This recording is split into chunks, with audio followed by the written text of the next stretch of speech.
сұрағым, кешкі тамақтан кейін марқұмдарға Құран бағыштауға болады ма? Кешке Құран оқымайды деген рас па? Жоқ, о жақта выходной жоқ. Кешке ма, түн ба, таң атып жатыр ма, түннің 12-ден 3 минут кетті ма, оқи бересіз. Ешқандай мәселе жоқ. О жақта дежурство болып қабылдай береді, оқи беріңіз. Түнде оқылмайды дегеннен сәл ыңғайсыз. Ас беріп жатсаң, түнгі 12-де бір жарымда елдің бәрін жинап алып, Құран оқып жатса түсінбей қалады, біреудің ұйқысы қанбайды, сондықтан болмайды деп айтады. А так о жақта выходной жоқ. Көп имамдар 8 наурыз біздің мейрам емес дейді. Біздің мемлекет ислам мемлекеті емес қой, сол туралы айтыңызшы. Ол туралы Қазақстан мұсылмандар діни басқарманың фатуасы тұр. Сол фатуаны ашыңыздар да, соны алып, сол имамның өзіне қайта салып жіберіңіздер. Сонымен ауыздары жабылады. Өмірден өткен жақындарымыздың атынан садақа берсе бола ма? Садақаңызды бересіз, сол жақындарыңыздың рухына бағыштап қоясыз. Анам түнімен ұйықтамайды, қандай сүре оқыса болады? Күнімен түн ауысып кеткен, анаңызды кешкілікте таза ауаға, таң сәріде таза ауаға көп алып жүргізсеңіз, орнына реттелетін болады.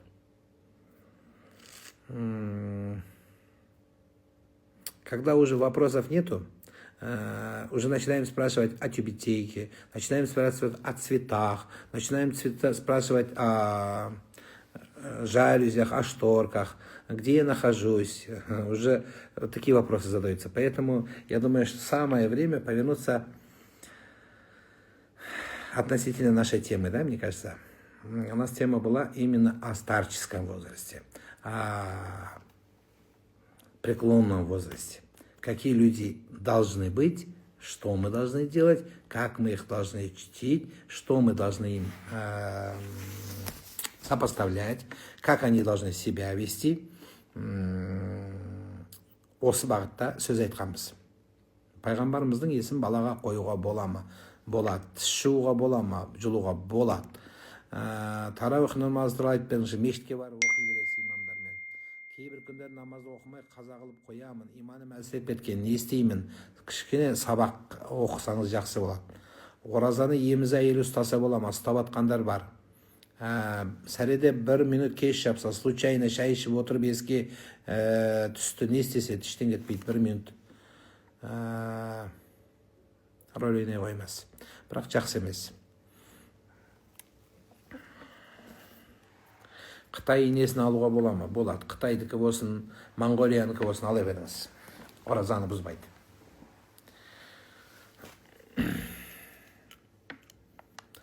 Күндіз үйде шомылса бола ма? Үйде шомылса, сәсеттің үйіне шомылайын деп беріңіз. Сәсеттің үйіне шомылсаң, вот это проблема уже. Өз үйіңізде шомылсаңыз болады, баняда да болады. Тарауықты тек мешітте оқу керек пе? Жоқ, үйде оқи берсе де болады.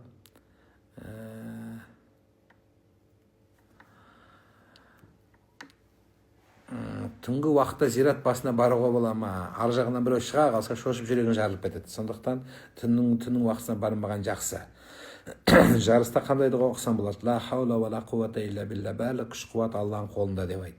Намазда мұрнынан қан кетсе, не істейсіз? Мұрныңызды жабаса далаға шығасыз. Мешіттің жай намазын, үйдегі жай намаз қан болса, қан нәжас болып есептелінеді.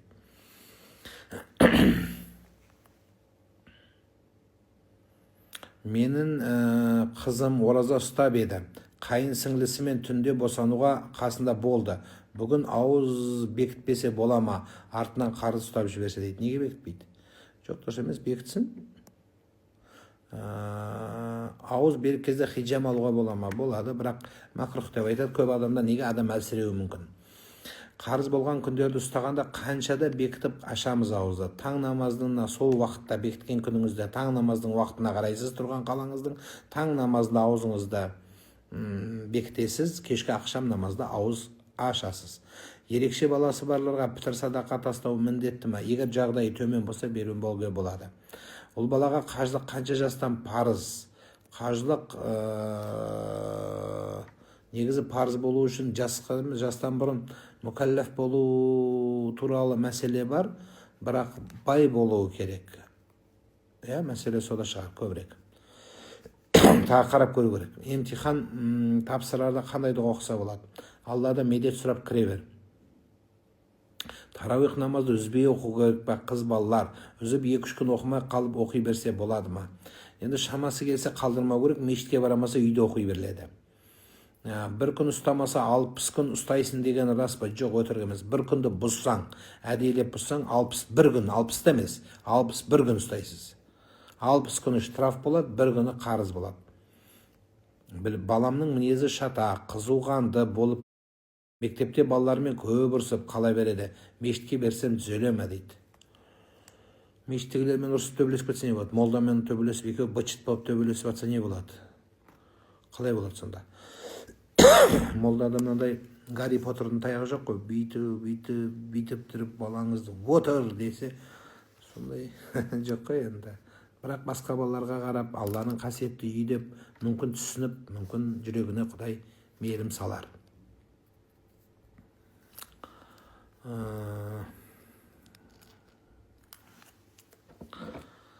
Ал енді сапарға шықсаң ауыз ашуға бола ма? Еркіңізде болады. Аяғы ауыр, жеңіл босану үшін қандай дұға оқыса болады? Құранда кез келген дұғаны оқи беріңіз. Қайтыс болған адамның жетісі қай күннен саналады? Қайтқан күннен санаған дұрыс. Күйеуім өйткені қайтыс болғандығы айтылады, жерлегендік емес. Күйеуім ораза ұстап жүреді, шыдай алмай ашып жіберді.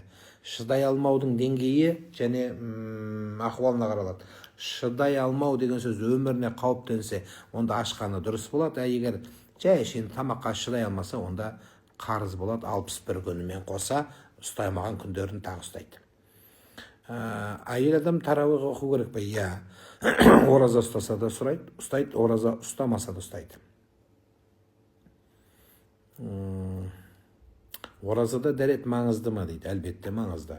Дәрет керек жоқ деп білген істей берсе бола ма екен? Маникюр маңызды емес деп айтып едік, әйтеуір адамды жақындату үшін. Темекі шеккен адам қайта темекіні шексе де әйтеуір ұстасын деп, әйтеуір бір жақындасын. Маникюрмен болса да ұстасын. Дәретпен жоқ болса ұстасын деген әйтеуір жақындату мақсатында айтқанбыз. Бірақ қалай болғанда да дәретпен болған жақсы емес пе? Геморройдың свечасын салса ораза бұзыла ма? Болған екі түрлі пікір бар. Көп ғалымдар бұзылады деп келген. Өйткені бұл іш құрылысқа өтті деп есептелінеді. Клизма анық бұзады. Өйткені іш құрылыстан жоғары кетеді. Ал енді свечаның ұзындығы кішкентай ғана болғандығы үшін, және ол свеча ары қарай ішке қарай кетпесе, онда бұзылмайды деп айтқан соңғы пәтуалар солай келеді. Бірақ жалпы қалай болғанда да свечаны ауыз ашқаннан кейін, мейлі женский болсын, мейлі геморродиальный болсын, барлығын ауыз ашқаннан кейін қолданған жақсы болады. Ауыз бекітіп болған соң тісін зубная пастамен жусам бола ма? Болады. Қолымызды жайғанда именно неге екі қолды жайып ұстаймыз ұстаз? Бір қолмен ұстайды деп, бір қолмен не істейсің? Мұрын шығайсың ба, не істейсің енді? Бүйтіп отырасың ба, не істейсің енді? Бір қолмен не істейді енді? Бүйтіп поддержка жасап тұрасың ба енді? Как енді? Біреуден сұрағанда қалай сұрайсың? Екі қолмен сұрамайсыз ба өзі? Сұраудың сипаты, мысалы, сүйгеннің сипаты қорғау. Ал сұраудың сипаты не? Сұраудың сипаты қол жаю. Сондықтан қол жайлады. Тарауих намазы соңғы 10 күнде оқыса болады ма? Соңғы 10 күн жетесің ба? Жетпей қалсақ не болды? Гарантия жоқ ешкімде. Сондықтан онда бәрін жинап бірақ оқи салайық та оптам. Аптабек болып кетпейміз ба? Жоқ, ондай болмайды. Пітір садақаны танысқа бергенде айтып берген ыңғайсыз ғой. Айтылу керек па? Жоқ, айтылу керек жоқ. Қызым қайтыс болды. Оразасы қалып еді, 6 күн. Біз ниет ұстадық, осы оразадан дұрыс жасадық па? Жоқ, өзі ұстайды. Енді исқатул фидия деген үкім бар. Енді Ханафидің кейбір ғалымдары болады деп айтады. Оразаның әрбір күніне фидияның құнымен марқұмға жаңағы бидай сондай берген. Біздің салтымызда ерте кезде кездеседі. Бұны ысқат пидиясы дейді. Бұны берсе болады деп айтады. Яғни оқылмаған намазы, тура сол сияқты. Бұл енді намаз жабылып кетеді деген тікелей үкім жоқ, бірақ шама келсе, соған бір сауапты іс болады деген сөз болады.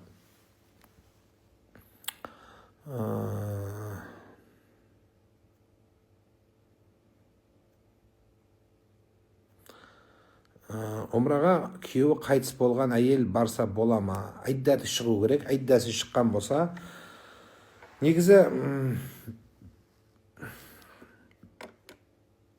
күйеуімен барған жақсы, күйеу жоқ болса бауырмен барған дұрыс, бауыр жоқ болса баламен барған дұрыс. Енді мүлде ешкім жоқ болса, онда ниеті болып тұрса, қаражаты көтеріп тұрса, барып келсе ештеңе етпейді. Ниеті дұрыс болсын, қабыл болсын. Мүмкін жүрегіне Құдай хидаят салар. Енді жалғыз бармайды, джунглимен бармайды, әйелдердің группасы сенімді адамдармен қосылып барса болады. Ана баяғы кезде ана тау тастың ішінде жүріп, әйелдерді біреу бас салады деген әңгіме жоқ. Ауыз сапарға шыққанда міндетті түрде ауыз ашып жіберу керек пе, әлде міндетті емес пе? Жоқ, міндетті емес. Өзіңіз білесіз. Жоқ, мен сапардамын, ұстай беремін десеңіз, сауабы екі есе көп болады.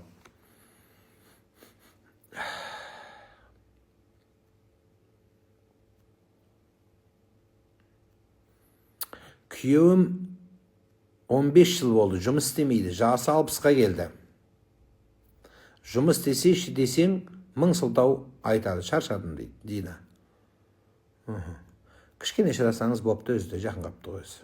Ар жағында не қалды дейсіз. Осынша жыл шыдапсың, енді ар жағында не қалды, айналайын.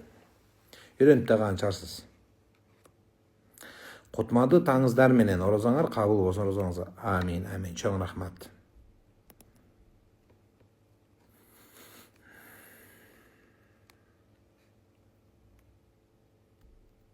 Жақсы. Тақырыптың негізгі өзегі бізде болған тақырып бұл үлкендік, үлкен адамдар. Үлкен деп біз кімді айтамыз? Шариғат бойынша үлкенді біз 3 түрлі көзқараста айтады. Біріншісі жас үлкенді айтамыз, өйткені бірінші сол келеді, жас үлкен адам дегенде жас үлкен көз алдымызға келеді. Екінші адам білімді адам. Білімді адамның жасы кіші болса да, ол соның маманы, соның білімді болған үшін қазақ айтпақшы, жасы ашса аға тұт деген сөз бар. Қой асығы демей-ақ, қолыңа түссе сақа тұт, жасы кіші демей-ақ, білімі асса аға тұт деген жақсы бір дана нақылымыз бар. Тап осыған сәйкес екіншісі білімді адамды айтамыз. Үшіншісі маман болса, бір нәрсенің маманы болса, бір нәрсенің ғалымы болса, бір нәрсенің шыңына жеткен адам болса, бұл да үлкен адам болып есептеледі.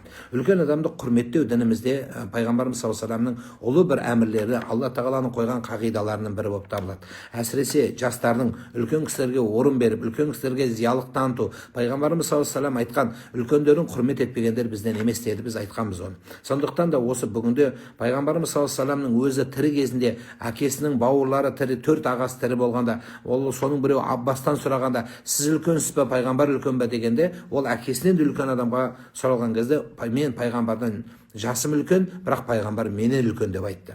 Жаңағы білімді дәрежені осы жерде көрсетіп берді. Тура сол сияқты сіздер мен біздердің де үлкен адамдарымыздың құрметті болуы керек. Осы жерде екінші жағын айтқым келіп тұр. Үлкен адамдар да өзінің үлкендік сипатына сай алып жүру керек. Үлкен деген кезде үлкенге лайықты, аға дегенге лайықты, көке дегенге лайықты, соған лайықты өзіне амалда болса, әлбетте құрметтеуге бұл бірден бір жол болады. Осы жерде қосымша, егер ол солай жүрмеген болса, оны көшеге тебу деген сөз емес, оны бала сияқты көру деген сөз емес.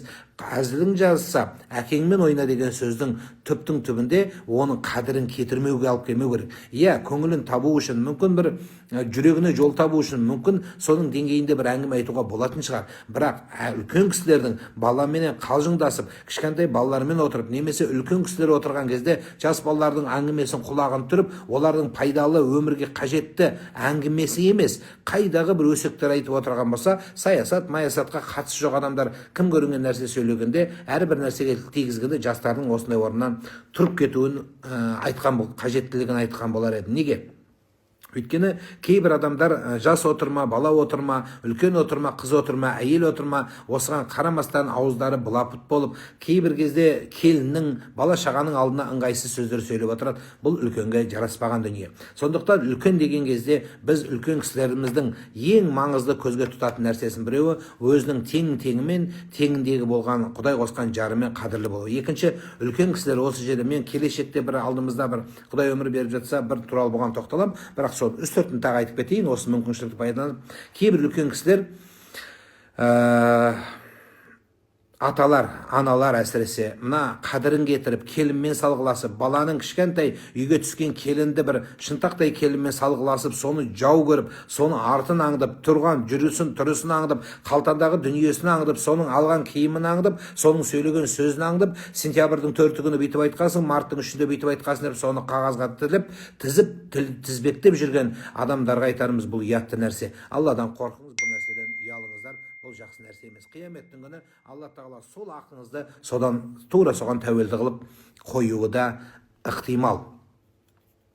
Алла тағала кейде біз қыз босанды деп ренжейміз. Шын мәнінде жақсылықты адам қыздан да беруі мүмкін. Сол қыздың орнын басатын келініңіз болады. Егер сізде қыз бермеген болса, Алла тағала кіндігіңізге сол кіндігіңізден шығатын ұлыңыздың Құдай қосқан жары да сіздің қызыңыздың сипатында болады. Алла тағала сол қызға күніңізді келінге қаратып, сүмірейтіп, телміртіп, қаратып қоюы мүмкін. Біліңіз, бір қыз бала 5 қыз босанып, енді ана үлкендер ақыл айта беріп, енді бұл қыз туа береді, бұндай қыздан келіннен құтылу керексің деген кезде, не істейін деген кезде, бұдан ажырас деген сөз айтады. Сол кезде еркек үйіне келіп ашуланып, әйелінің тағы да бір 6-шы бала көтергенін біліп, мынадан ажырас деген сөз жүрегіне алып, егер тағы да 6-шы рет қыз тусаң, қызды да сені де үйден көзіңді құртам деген кезде, Алланың құдіреті қыз босанады. Сонда әлгі әйел кісі қызын көтеріп мешіттің алдына лақтырып кетеді. Мешітке келген жамағат мешіттің алдында бала жатқанын көріп, ол сәбидің қыз екенін көріп ешкім алмайды. Сөйтіп 2 рет, 3 рет жасағаннан қыз қайтадан өз үйіне келеді. Еркек үйіне келіп, амал жоқ, әйелі босанған, әйелінің енді күнделікті өміріне көңілі толады. Ата-анасы қалай айтса да келінді сақтап қалуға тырысады. Сөйтіп сол сақтап қалған кезінде бір қызық оқиға болады. Алла тағала енді 7-ші ұл береді, содан кейін тағы ұл береді. Не керек? 5 ұл босанады.